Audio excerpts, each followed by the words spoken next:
যে খবরে আমরা এই মুহূর্তে নজর রাখবো, রবিবার বামেদের ব্রিগেড সভার জন্য শুরু হয়েছে প্রস্তুতি। উত্তরবঙ্গ থেকে আসতে শুরু করেছেন বাম কর্মী সমর্থকরা। এই মঞ্চ থেকেই বিধানসভা ভোটের প্রস্তুতি শুরু করবে বামেরা। ব্রিগেড থেকে সরাসরি রয়েছেন আমাদের বিশেষ প্রতিনিধি দেবজ্যোতি ঘোষ। দেবজ্যোতি, ব্রিগেডের এই সভাকে ঘিরে কতটা প্রস্তুতি নেওয়া হয়েছে?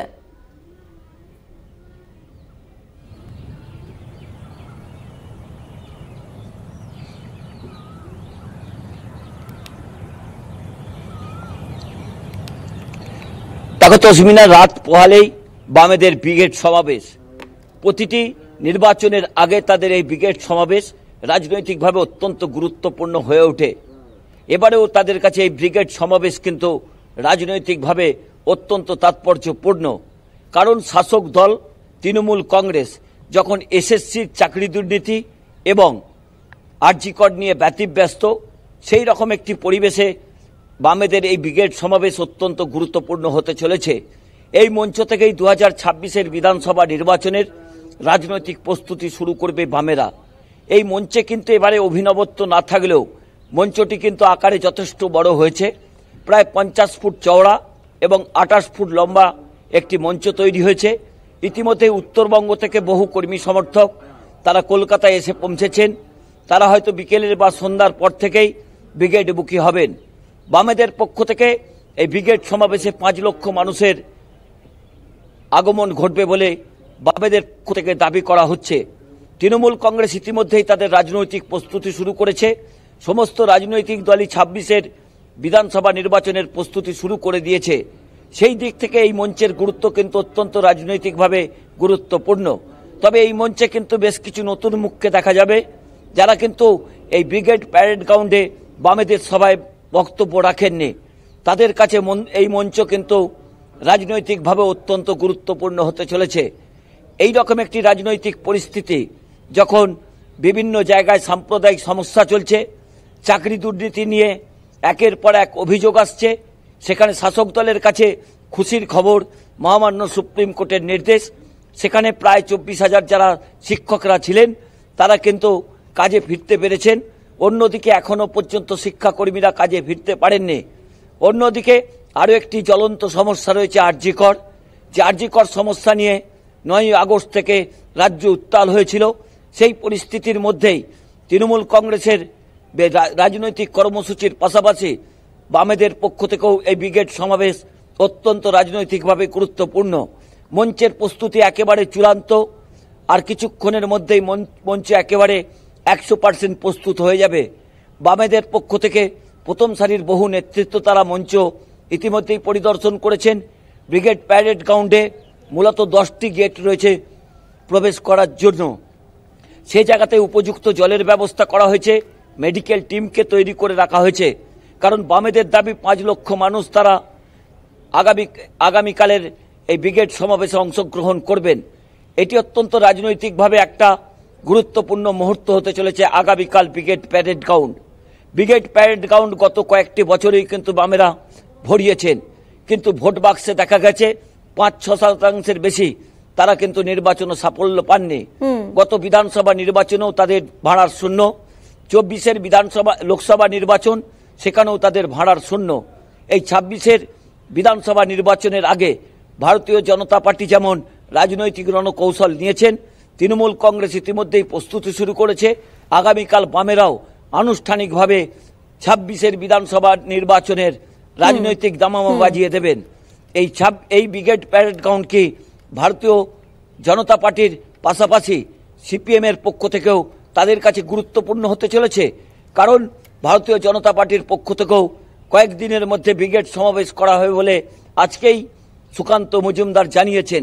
সেই জায়গা থেকেই বামেদের আজকের এই আগামীকালের এই কর্মসূচি অত্যন্ত রাজনৈতিকভাবে গুরুত্বপূর্ণ হতে চলেছে।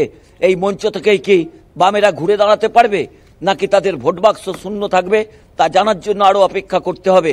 তবে তাসমিনা, একেবারে শেষ মুহূর্তের প্রস্তুতি তুঙ্গে। ইতিমধ্যেই সিপিএমের প্রথম সারির নেতৃত্বরা তারা মঞ্চ পরিদর্শন করেছেন। বিকেল 5টার মধ্যে অর্থাৎ বোঝা যাচ্ছে 26-এর বিধানসভার আগে কোমর বেঁধে ময়দানে নেমে পড়েছেন বামেরা। ধন্যবাদ তোমাকে দেবজ্যোতি।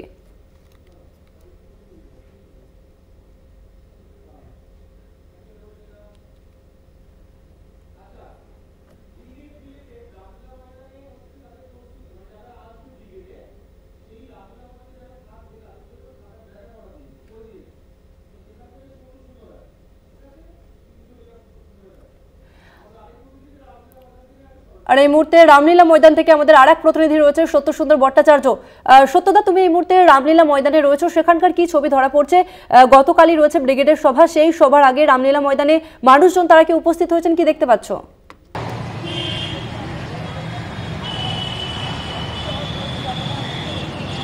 দেখো, আগামীকাল ব্রিগেডের সভা, বামেদের সভা, এবং সেক্ষেত্রে মূল যারা এই ব্রিগেডের ডাক দিয়েছে তারা হলো 4টি সংগঠন মূলত বামেদের: কৃষক, মজুর, ক্ষেত মজুর, শ্রমিক এবং বস্তি সংগঠন। এই 4টি সংগঠনের ডাকে ব্রিগেড সমাবেশ। খুব স্বাভাবিকভাবেই প্রশ্ন উঠছে যে 2026-এর যে বিধানসভা নির্বাচন সেটা প্রায় 1 বছর দেরি আছে, তাহলে এই সময়টাকে ব্রিগেড সমাবেশের বেছে নেওয়ার পেছনে কারণটা কি? সাধারণভাবে আমরা দেখে থাকি যে ঠিক নির্বাচনের প্রাক্কালেই বিভিন্ন রাজনৈতিক দলের এই ব্রিগেড সমাবেশ হয়। তাহলে বামেরা কি অনেক আগে থেকে 2026-এর প্রস্তুতি শুরু করছে?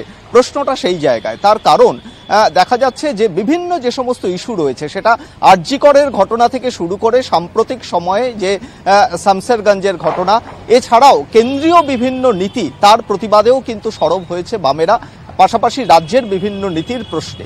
সেক্ষেত্রে শ্রমিক, ক্ষেতমজুর, কৃষক এবং যারা বস্তি সংগঠনের, তাদের স্বার্থ রক্ষার পেছনে বামেদের যে দাবিগুলো রয়েছে সেই দাবিগুলোকেই কিন্তু তারা সামনে নিয়ে এসে এই ব্রিগেড সমাবেশে নিজেদের বক্তব্য তুলে ধরতে চান। এবং সেই লক্ষ্যে মূলত যে ইস্যুগুলোকে প্রাধান্য দেওয়া হচ্ছে, যে শ্রমিকদের ক্ষেত্রে যে শ্রমিকদের স্বার্থ বিরোধী যে শ্রম নীতি কেন্দ্রীয় সরকার, মোদী সরকার চালু করতে চলেছেন, বিশেষ করে সেই শ্রম কোড বাতিলের দাবি জানাচ্ছে এই শ্রমিক সংগঠনের প্রতিনিধিরা। সিটুর তরফেও কিন্তু জানানো হচ্ছে যে এই দাবিকে, কেন্দ্রীয় যে নীতি, এই নীতিকে তারা কোনোভাবেই মানছে না। অন্যদিকে যদি দেখা যায় কৃষকদের ক্ষেত্রে, কৃষকরা ন্যায্য মূল্য, ফসলের ন্যায্য মূল্য পাচ্ছেন না। অন্যদিকে কৃষকদের মধ্যে কিন্তু একটা হতাশা কাজ করছে, তার কারণ উৎপাদনের খরচ, কৃষি উৎপাদনের খরচ কিন্তু উত্তরোত্তর বাড়ছে। কৃষির ক্ষেত্রে, উৎপাদনের ক্ষেত্রে মূল যে জায়গা সেটা হলো সার।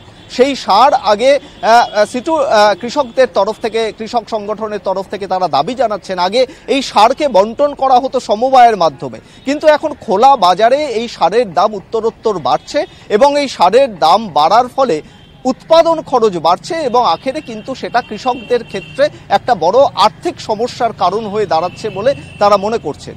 অন্যদিকে শ্রমিক সংগঠনের তরফে তারা দাবি জানাচ্ছেন সম্প্রতি ভারতীয় ন্যায় সংহিতার যে 111 নম্বর ধারা আছে, সেই 111 নম্বর ধারাতে যৌথভাবে আন্দোলনের কথা বা দাবি আদায়ের কথা যেটা বলা হচ্ছে, সেই আদায়কে কিন্তু মান্যতা দেওয়া হচ্ছে না এবং সেই জায়গাটা, এই ধারাকে তারা বিলোপের দাবি জানাচ্ছেন। তার কারণ হিসেবে তারা বলছেন যে সেক্ষেত্রে তাদের পুলিশি হয়রানির সামনে আসতে হচ্ছে, তাদের বিরুদ্ধে কেস দেওয়া হচ্ছে।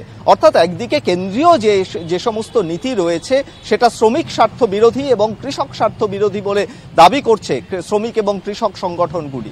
অন্যদিকে 100 দিনের কাজের ক্ষেত্রেও সরাসরি কেন্দ্রীয় যে বরাদ্দ রাজ্যের ক্ষেত্রে বিশেষ করে, সেই বরাদ্দকে গত 3 বছর ধরে বন্ধ করা হয়েছে। ফলে খুব স্বাভাবিকভাবেই তার একটা প্রত্যক্ষ প্রভাব পড়ছে কৃষিক্ষেত্রে।